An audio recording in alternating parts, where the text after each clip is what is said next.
What up, YouTube? I am your host, Mediocre tutorials and reviews, back in here with one more video.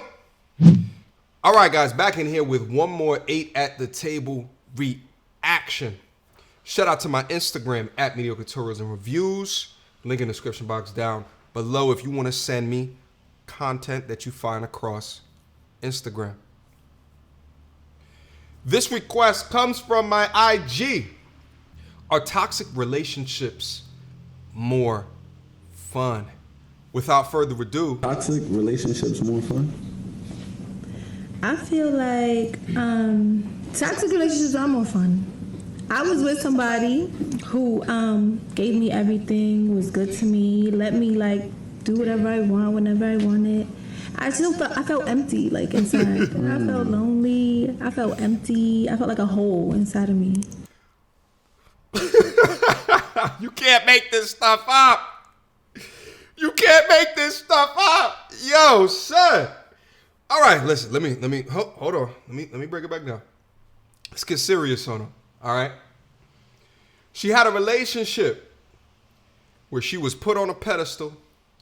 She had everything that she wanted, but she still felt empty. All right. It's almost as if certain types of women love to be confused. They love emotional confusion. They love a roller coaster. They love the ups and the downs. They love the yin and the yang. They don't want consistency. They want turmoil. You can't make this stuff up. All right? You can't make this stuff up. And this is why I love social media, because now you can see from their own mouths how they actually think about things. This is not Disney. This is real life. From their real lives, certain ones, like this one, loves turmoil. You have to keep them guessing in order to gain respect, in order to gain connection. Whew! It's a sick world we live in. Let's move on. But I feel like now, you know what I'm saying, my man's a little toxic and stuff, but the sex is good.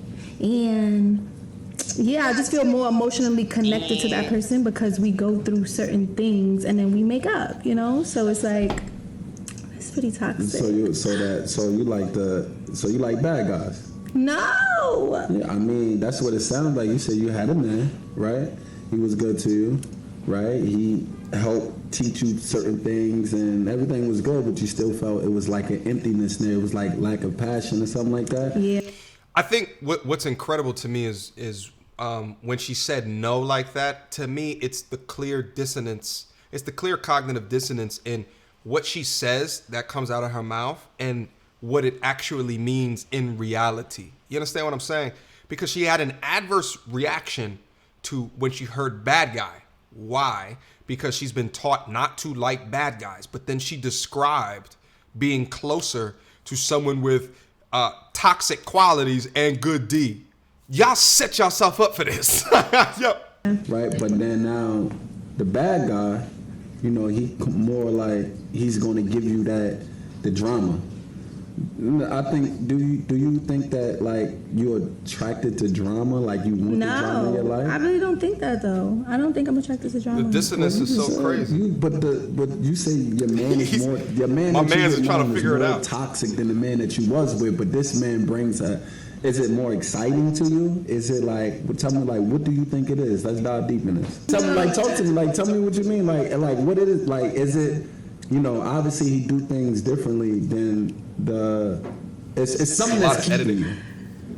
It's something. No, it's definitely the passion. Like, it's definitely like I feel alive. Like, you know what I mean? Like, when you wake up, is it like a difference? Like, if you wake up and you feel like, all right, what I'm going, like, I don't know what today is going to bring. What the other one? No, I think I feel more connected. Like I said, because we have gone through more things emotionally. Yeah. But that's what it is. Yeah, You're doing more drama. Things emotionally, and then we make up. So it just make us feel like we closer. You know what I mean? So it's like you can hear the verbal hamster just on the wheel, just trying its hardest to come up with ideas to fill in words and make them into sentences. This is a prime example of floating through life. Okay, floating through life. You have one situation, you didn't feel as connected when the person was giving you in your own, what you're saying. He gave you everything that you wanted. You have another situation that's toxic in nature. Okay, when it comes to what is better for a long-term relationship, it would probably be the first one. Okay, my thing is this. All right. Later on, when the toxic one doesn't work out, take accountability for what you put in to make that decision. Take accountability for it. Hopefully you are young enough where you can learn from your mistakes in a way which doesn't end you up later in life with an entire farm of cats to look after. Hopefully you won't end up like that. But take accountability at the point that it happens. Like watching her come up with ideas, it's all that you could tell she hasn't thought about it like that before. She just knows that she likes it better. She doesn't understand why, and that's why she's having a tough time in describing that. And also too, like, there's nothing in here that says that she has been forced to think about her actions, and that's what I think that it comes down to. If you were more introspective regarding the choices and the decisions that you would make, you'd have a better idea of the answers to the questions that he's asking you. Let's move on. Is it the makeup sex that you are addicted to? That so you like the drama, so you can have makeup sex? Like, no, that's a part of it, but that's not all of it. Like, I just feel closer to the person than what I did, even to the person that I was with in a longer stretch or period of time. You get it? So I still felt disconnected from that person because it was like not much emotionally going on. Yeah, how do you feel about toxic relationships? My nigga side of me loves it. Why y'all love it though? That's really what I want to know. Why niggas love toxic? Why? However, I know better, but even with knowing better, like as you said, I think that the mentality on the way, I think the past, growing up and watching past traumas or having traumas, I'm so addicted to, or I should say, it's like I think that this is normal. Are you gonna marry? Would you marry a woman you like that you have a toxic, exciting relationship with? Oh, I wish that she paused right there and heard what the young brother said, because what he did was he broke her off a piece of information to try to help her figure out life into the future. What he said is that he had experienced toxicity in his past growing up, looking in and around him from the relationships. Maybe it was the relationships with his parents and watching them go through ish. And he says that he would internalize that and then want that. And I think that's where a lot of this comes from, okay? It comes from a past traumatic experience. And a lot of this stuff goes undiagnosed, not talked about, no therapy. And because that it does, you start to unknowingly look for that turmoil because that's what you had experienced in the past. It's weird how the human mind works, but it does work in a way where if something hurt you in the past, it's almost as if your body may crave it into the future. But you have to think actively of, is craving this beneficial to me? Okay? A little bit more. Let's see what else the brother has to say. Let's get back in it. No. I would never marry a woman that I haven't talked about. However, Ever. It's satisfying a side of me that I grew up watching my whole entire life. You understand what I'm saying? Mm-hmm. So, but I know better. So the reason why I won't marry is because I know better. So, dealing with someone, knowing that it's toxic, knowing that, we always in arguments, whole 9 yards. Like I at one point in my life, like I thought that was what a relationship supposed to look like.